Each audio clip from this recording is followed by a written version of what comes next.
So thank you so much. We're so happy to have you here. Ending endless war is a key theme of Quincy. It's one of the reasons we put together this think tank. It's emerged as a pressing and enduring. Okay. It is a pressing and enduring issue in the debate on U.S. foreign policy. One path to address it is through Congress to reassert its constitutional duties in terms of war powers. And in an era of hyperpartisanship, this is an area where transpartisan, bipartisan collaboration has been impressively well coordinated. Many thanks to you and your leadership in that effort. Congressman Biggs, you are the chairman of the House Freedom Caucus. You also co-founded with Congressman Ro Khanna last year and serve as a co-chair of the House's bipartisan War Powers Caucus. Congresswoman, you're co-chair of the Congressional Progressive Caucus, which represents approximately 40 more percent of the entire Democratic caucus. So let me begin by thanking you for your leadership at this time of where, frankly, leadership is not always there. The bipartisan work that has been done by your caucuses, I think, reflects the sentiments of the American public and how they would like to see the two parties collaborate. So let me begin by asking you briefly to describe how your efforts came about, what the priorities are behind them, and some of your current focuses. Good afternoon, everybody, and thank you to the Quincy Institute for this conference and for having us here, and I'm delighted to be here with my colleague. People seem very surprised that we work together, but it actually happens on a number of issues, and I think foreign policy in particular, ending endless wars, having oversight and transparency around the Pentagon budget and the military budget is of critical importance to us. We also work together on issues of surveillance and curtailing spying on American citizens, and so that's another important area. But for me, I was born in India, and I have worked all over the world. I have lived and worked in multiple countries around the world. I've worked in refugee camps along the border of Laos and Cambodia, and so I come to this from that perspective, having seen the effects of war around the world. And in 2002, I helped lead an effort I was an activist at the time, an organizer. We helped to lead an effort against the preemptive strike and the Iraq War, and we organized, I think, 50,000 people out in the streets in Seattle. So have been working on these issues for some time. For Progressive Caucus members, the reasons might be slightly different in some cases, but the end point is the same, and that is that we really have given over the authority of Congress under both Republican and Democratic presidents to declare war and to determine when we are going to send troops into any area. And so the work that we've been doing with Ro Khanna, with Barbara Lee, with members on your side in both the House and the Senate has been around, in spite of this hyper-partisan environment, very tough environment sometimes, has been around repealing the 2002 AUMF. We had a very bipartisan vote on that in the House, and Representative Biggs was key to that, and really saying it is time for us to take back control and authority. Congress should be debating this. Congressman Gates also gave a very good speech on the floor of the House about this. This is what our role is as Congress, and we need to take that authority back. And we need to stop going into these endless wars that cost enormous amounts of money. The war on terror since 2001, we have spent $6.4 trillion. We have lost lives of around 750,000 people, 7,000 service members, 8,000 contractors, U.S. contractors, and so this is a serious issue. 2.7 million troops, American troops, have gone into these wars around the world, and I think that for the American people, it's a question of the cost of lives, it's a question of the budget, and the other area we have a lot of commonality on is the Pentagon budget. This is a federal agency that wasn't audited until 2018, thanks to efforts on both of our sides. We were able to at least push for a Pentagon audit, but the Pentagon has failed 2 audits and is such an enormous part of our budget. And if any major corporation were to fail its audits, the shareholders would kick them out, kick out the leadership. So that's the work that we're doing now, and it's a tremendous privilege to be able to do it in a transpartisan, bipartisan way. Thank you. Also, thank you to Quincy Institute for what it does in organizing this, and thank you for taking time out to come listen to us talk. And even though this environment is partisan, it's not the most hyper-partisan in the history of this country, So I always try to make sure we keep that in context. But so as the chair of the Freedom Caucus, we have our own agenda, of course, that we think is very important. But part of that agenda is, of course, to restore what we view as the proper separation of powers between the branches of government. And one of those that is very self-evident is with regard to war powers. And so when I got together with Roe, and we said, let's form this together, and we got Barbara Lee, and we got Ken Buck from Colorado. So we try to make it truly bipartisan. You can't, as we're expanding the War Powers Caucus, you can't just come in with a bunch of Freedom Caucus guys. You got to bring in somebody from across the aisle, so it's always bipartisan, so we can always cross the aisle and make sure we're having a meaningful discussion and negotiation on this. And I think we're all very concerned about what the impact is when you have the executive branch for basically almost 20 years relying on an authorization to use military force that has been twisted and expanded and no longer is constrained by the situation of 2001 or 2002. Many of you are probably aware that we're actually technically not at peace in Korea either. So we go back, and then we deal with the War Powers Act in and of itself. And so people like me look at it and we say, I think we've got a series of unconstitutional acts that have gone on here, and it's our duty as members of Congress to try to constrain them, bring them back to where they should be. So when Representative Jayapal and I get together and talk about these things, what we're talking about is where we meet, where we align, and that's how you move across the aisle. And so that's why we formed the War Powers Caucus, and why so many of my folks on my side in my caucus, we view this and we say this should be an easy thing, because the president actually campaigned on getting out of endless wars, and actually pre his ever entry into politics had discussed that very thing as well. So we continue to advocate for that, and it's a point of conjunction there, and I think that's important. That's great. So I think it's fair to say you're both coming from this point of commonality from different perspectives. Maybe we'd call your perspective more humanitarian in scope, and yours maybe more on the realist bent. Do you think I feel very humanitarian, actually. And I feel very realistic. Well, now we're getting somewhere. So my question is exactly that. Here you are working together. Are these a limited set of issues, transactional in nature, if I could say, or do you think and do you talk about with each other a new orientation towards U.S. foreign policy, a bigger picture way of thinking about how the U.S. engages with the world? Well, so I don't think this is necessarily transactional, although we are in a place where everything is transactional. I don't think that our discussions have been transactional at all, to be frank with you. We have come maybe slightly different approaches to this, but the end game is still very close to being exactly the same. I don't know you can get much difference between where we're trying to get to, but I view myself as a realist, and I don't view myself as anything else that I've studied when I was in grad school on international relations or foreign policy.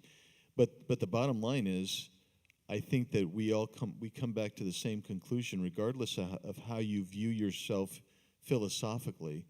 We come to the same point of policy, and so that's what's important. Yeah, I totally agree, and I would just add that I think sometimes there's a sense that you have to agree not only on the end point, but on steps 1 to 10 of how you got to the end point, and I don't think that's necessary. I think that if you can figure out what that end point is and what the common goals are, then you work towards that. I don't really view that as transactional either, because I think it is about an orientation of what should the United States be doing, what are the roles of Congress. I mean, these are some of the underlying issues that we agree on. In some, perhaps the role of the United States globally, there might be some more differences if we were to parse them. But there's enough commonality there for us to move forward on some of these key points, and I think that that's very important. I would just say that I also think that humanitarianism, and I think Representative Biggs, said it when he said he considers himself a humanitarian. I come at this, of course, through a human rights lens and my work. However, I would just say that my approach to human rights and to global affairs is, in my view, a realistic one. That the way that you solve some of these problems for the long term and get realistic about what our budgets should be, what our spending should be, and the balance of powers that's outlined in our Constitution. That feels very realistic to me. So I think, we've found a couple of really key areas for us to start this work together. So looking ahead, what are your next issues that you're going to be targeting? I think you both mentioned rethinking Pentagon spending. Is that one of them? And then what would that look like? Other issues? I saw you huddling together in the green room. Is there anything you want to announce, or what can we expect going forward? Well, yes, certainly reforming Pentagon spending, continuing the work on the War Powers piece of things. I think we're going to continue to do that. I think on Pentagon spending, excited about that work. But I would also really like to make sure that we are doing an overall assessment of the costs and benefits of our military budget. I would like to see that military budget cut considerably. $2 trillion over the next 10 years sounds like a good plan for me. I think there are different ways to get there, and I think that auditing and having transparency and accountability around that Pentagon budget is absolutely critical. So I'm working on, a sort of a type of commission that we might be able to put together. I think most of these savings have been documented. So that will certainly be important work for us in the Progressive Caucus, and we have a lot of members who care deeply about that, and I believe that there's a lot of alignment there for the Freedom Caucus. So I've actually introduced an amendment every year since I've been here, and every opportunity I can to have an audit of the DoD and really make it transparent. I think it should be transparent and open. And we should, not just DoD, but we should probably do that with every department in the federal government. But certainly in the biggest spending department, we should know what's going on. And so that's important to myself. It's also important to my colleagues as well. So I think there's another point of conjunction there. But I think the other things that we talk about are really AUMF and War Powers. I think that's important, and we're trying to, I think, find exactly the sweet spots so where we can actually get legislation through that the administration is comfortable with because of the separation of powers. The administration is going to have to be comfortable with what we do, but we also have goals that we think are important as far as restoring separation of powers in this way. And then I guess the other one that I think that you see agreement and alignment with my folks on the right and on the left and many in between is this notion of surveillance of U.S. citizens, which I think is really, and I'll just say what my own opinion is without. This is where I'd love to see us get to, and that is basically going back to a straight Fourth Amendment approach to in Article III courts of surveillance over U.S. citizens. I think that is so critical and important. And I think that there are many on my side that feel the same way, and I think I don't want to speak for you, but I think there's probably many on your side that feel the same way. And no, there is no announcement. What is said in the green room stays in the green room. It's the Las Vegas of this building. Well, I think what is public is that we wrote a letter together, the co-chairs of our caucuses wrote a letter together on reauthorization, the Patriot Act and reauthorization of Section 215, and I think that we articulated some very specific things that we agreed on in terms of the kinds of reforms that we need to do around civil liberties. We've also worked on a number of amendments together around other civil liberties issues, things like facial recognition technology. Mark Meadows and I have worked on that together. I think that, again, some of the reasons might be slightly different, but the end goal is common. So I think we are finding those things, and I think our two caucuses working together is not really as unusual as people always seem to think it is, because there are a lot of places where there is a conjunction there. Well, we only have a few minutes left, so I thought maybe we could take a question from the audience. Does anyone have a question? If you could raise your hand. Can we get a mic up in the front here? Sorry, you'll have to sprint. Yes, right here. And can you introduce yourself and also keep it very brief? Thank you. Yes, John McAuliffe from an NGO, the Fund for Reconciliation and Development, that works on Cuba, Vietnam, Laos, and Cambodia. One of the most striking things about the State of the Union address was the bipartisan support for old school interventionism in the Americas, which is to say Venezuela. The U.S. creation of a government or attempt to create a government, the reassertion by John Bolton of the Monroe Doctrine.